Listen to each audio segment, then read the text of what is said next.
Battersea Park Big Dipper disaster in 1972 is one of the worst rollercoaster tragedies in history. The disaster sadly killed 5 children and left 13 others injured.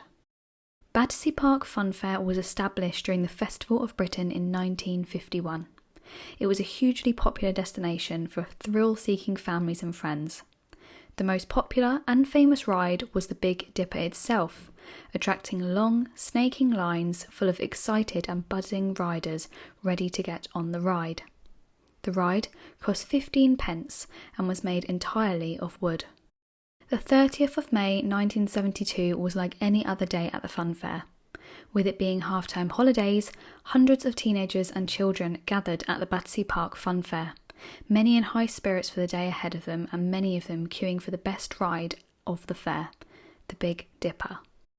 In the late afternoon of the 30th of May, 31 people boarded the 3-car wooden train. The train made its way round the bend of the flat track and began to climb the first incline of the ride, which was 15 metres above regular floor level. However, before reaching the peak of the incline, allowing the thrill seekers to enjoy the rest of the ride, the steel drive chain holding it to the wooden track snapped. Despite the best efforts of the brakeman, which is an employee who sits at the back of the carriage, slowing down the car at particular points on the ride, his efforts were defeated by gravity and momentum, leading the car to gather speed backwards down the incline. With all the passengers looking back at the brakeman for reassurance, the train then hit a sharp turn that they had encountered at the beginning of the ride. The only problem was, the speed the train had gathered at this point was too fast to stay on the track.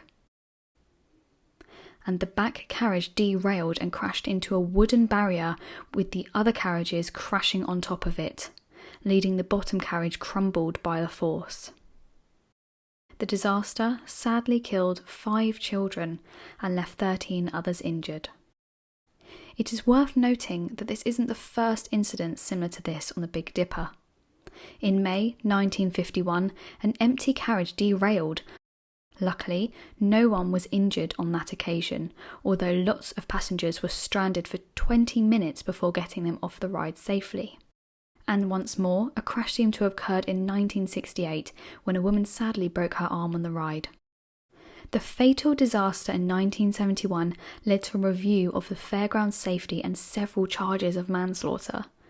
The ride was described by prosecutors as a death trap, citing dozens of safety flaws and causes for concern. The Big Dipper was permanently closed and dismantled soon after the incident. It was then replaced by a more modern steel roller coaster known as the Cyclone. The funfair eventually closed in 1974. Temporary fairgrounds would appear at the park throughout the 70s, however nothing permanent was ever established in Battersea Park again. This fatal incident is thought to have been forgotten by many people. However, by telling these stories we can uncover the past and allow those who have thought to have been forgotten to be remembered again. This tragedy was a catalyst in the revolution of roller coasters, developing to a more modern steel roller coaster ride.